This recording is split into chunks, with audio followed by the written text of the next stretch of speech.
The day after I woke up and told my wife, "Why did I do that?" I don't know. I just don't know what the hell goes on. I remember one thing. I had a very hard moment in that part of my life, but I assure you, in that age, I could have put that clown in the first round, but I sold my soul, and I'm ashamed of it. Is it true that you made $170 million from this fight? I made a lot of money, the most money I've made ever. 60 million households, Jake. 250 million people. Bro, that is so It's all downhill crazy. from here. No, for sure. I peaked. How do you think the Jake Paul-Anthony Joshua fight plays out? I don't know. I want to make sure. I believe it once I see him in the ring. If Paul starts his boxing career earlier, could Jake Paul have been a champion? The shocking ending is already sealed because Anthony Joshua didn't just knock Jake Paul out, he shattered an entire illusion and pushed Mike Tyson into a moment where it almost felt like he admitted the spectacle mattered more than the fight itself, and suddenly the sport started looking questionable in a way people can't easily ignore anymore, and honestly, it makes people wonder if any of this can even be real, so take a step back for a second, because to understand how everything spiraled to this point, you have to realize this wasn't simply another boxing match. It felt more like a slow-building betrayal that finally exploded the moment a true heavyweight stepped in front of a celebrity fighter and reality snapped back into place. I'm gonna tell y'all the truth. I told y'all. They made Mike Tyson retract his statement on Twitter. They made him rewrite a post on top of deleting a post. Yeah. I told you that fight between Mike Tyson and Jake Paul was rigged. I told you that. I don't care what Mike Tyson is saying now. He have to do that to secure his money.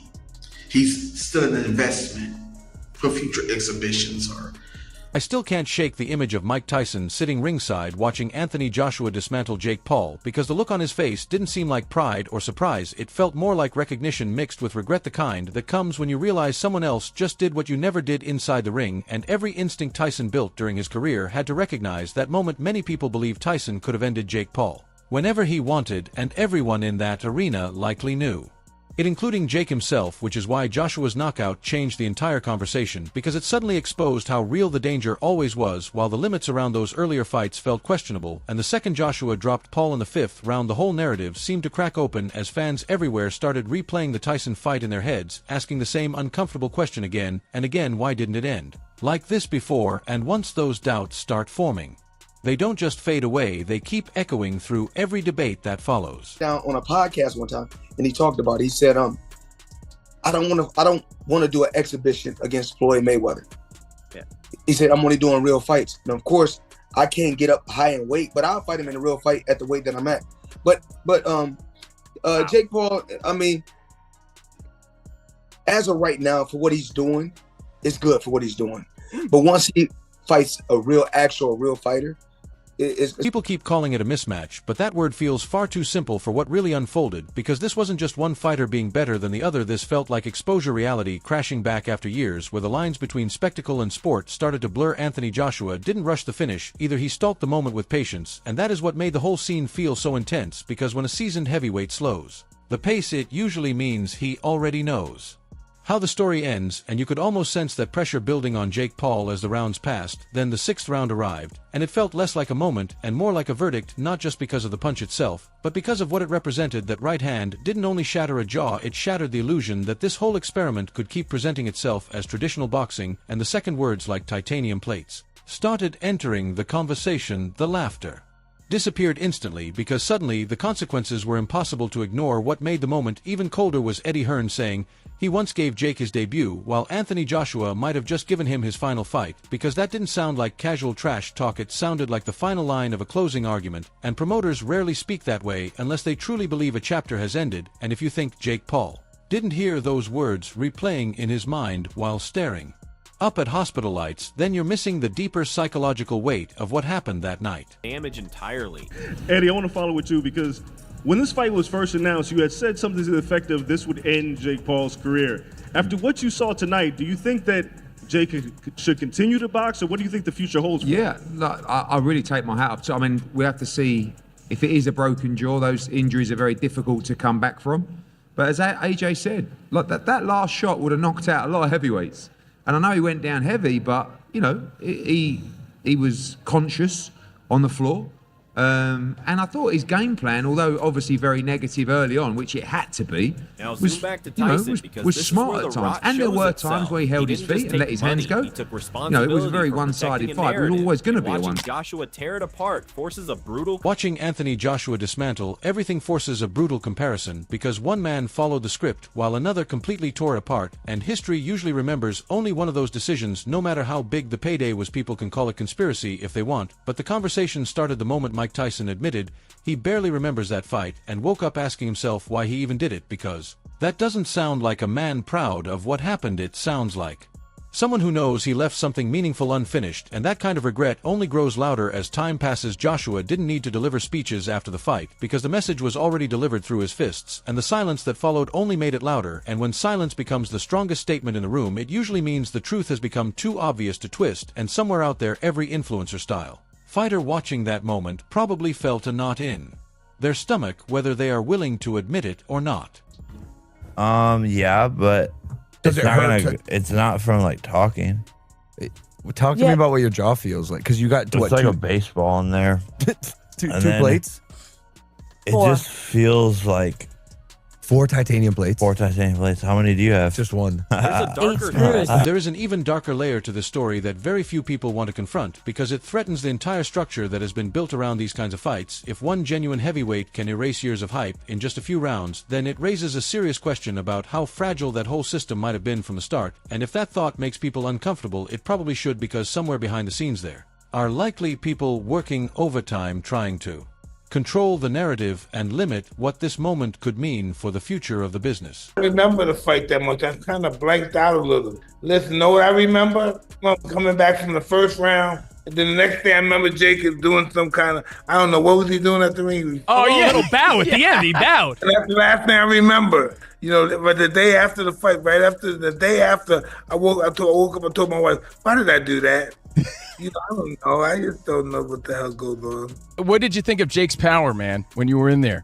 I keep thinking about the moment Mike Tyson would have seen the news about that broken jaw, because biology doesn't lie, and no amount of promotion can argue with real fractures. And when you see physical proof of what a true heavyweight punch can do, it forces a brutal reflection on every moment when a punch like that was never thrown, and it makes people wonder what thoughts might be running through Tyson's mind right now, because regret has a way of creeping in much harder than anyone admits.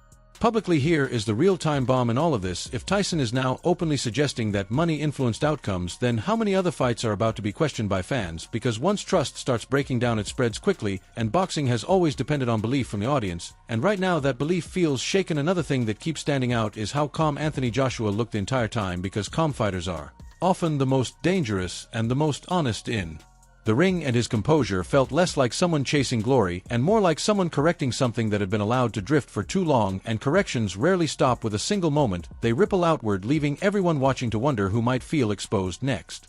Just hoping after this Floyd fight, maybe we can have a rematch. He did well, but I want to try it again. Is that something that you would be interested in terms of righting the wrong and knocking him out? Yes, I would. I would be interested. This story doesn't really end with a knockout clip or a quick press conference quote, because the silence that followed felt almost too controlled, and when things go quiet that suddenly, it usually means people behind the scenes are rewriting deals and reshaping the narrative, and that's the part that feels uneasy, because the situation still feels unfinished, like something bigger is still waiting to surface, and when it finally does, this knockout might look more like a warning shot than the final moment. The strange thing is how inevitable it all feels looking back, as if the sport itself grew tired of pretending and finally snapped back to reality after years where the line between spectacle and real competition was stretched almost to breaking point, and Anthony Joshua simply happened to be the fighter standing there when that tension finally gave way. What doomed the whole situation wasn't ambition or even the money, it was the belief that reality could somehow be negotiated through hype and a large enough audience, and watching that narrative collapse in real time is unsettling, because it reminds fans how much of the sport depends on trust, and once that trust cracks, people begin questioning everything they once celebrated, wondering which moments were authentic and which ones were carefully shaped to protect an outcome. Joshua didn't just win a fight, he reintroduced consequences, and that idea is harder for people to process,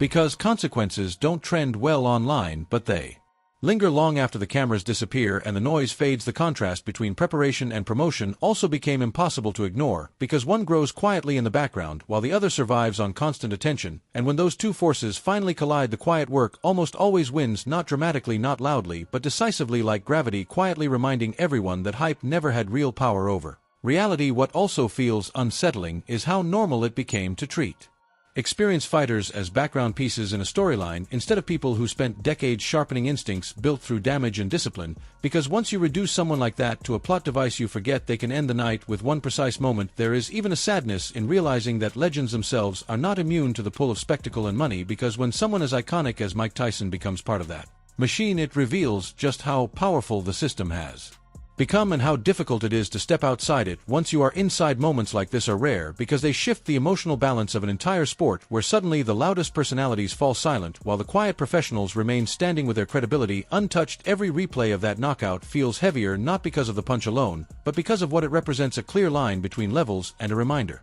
that experience means more than time served. It means lessons learned through years of punishment and survival. There is irony in how the chase for legitimacy ultimately accelerated the collapse of the illusion, because once you seek real competition, eventually you meet it, and real competition has no interest in branding optics or convenient timing. It simply shows up and reveals the truth. Many fighters watching probably felt two emotions at once: relief that the sport defended its integrity and fear that the same spotlight could expose them if they ever misjudged the gap between confidence and true ability. The real impact, however, comes after the fight, because fallout is where careers shift, where managers rethink strategies, where matchmaking changes, and where fans quietly adjust what they are willing to believe. The next time a massive promise is announced, there is also a lesson in patience, because Joshua never rushed to prove a point. He waited for the moment that experience told him would eventually appear, and that kind of patience only exists after years of learning. The cost of rushing, the dismantling itself, never felt chaotic or cruel. It felt almost surgical, which somehow makes it even more powerful, because there was no confusion to blame, just a calm, methodical process that forced the truth into the open. Perhaps the sport needed a moment like this, even if it was uncomfortable, because without occasional reality checks, boxing risks drifting too far toward theater, and theater without real risk eventually becomes hollow. No matter how bright the lights are now, a quiet reckoning seems to be unfolding, not just for one fighter, but for the entire way fights are sold, because audiences might enjoy spectacle, but they still respect authenticity when it finally appears. This moment may also reshape how crossover fights are discussed in the future, because true crossover implies respect between worlds, not one side borrowing credibility without fully earning it. The psychological impact might last longer than the physical injuries, because once doubt enters a fighter's mind at that level, it becomes the one opponent that cannot be trained away. What lingers the most is how quickly admiration can turn into scrutiny once the illusion fades, because the same audience that celebrates the dream can dissect it mercilessly when it falls apart. There is no neat ending to tie this story together, just the sense that something shifted and hasn't fully settled yet, like the ground after an earthquake, where the aftershocks continue quietly beneath the surface. And the most unsettling thought is that this probably isn't the final chapter, because once a sport exposes a fracture this clearly, the next moment that breaks through might be even louder and far less forgiving than the last.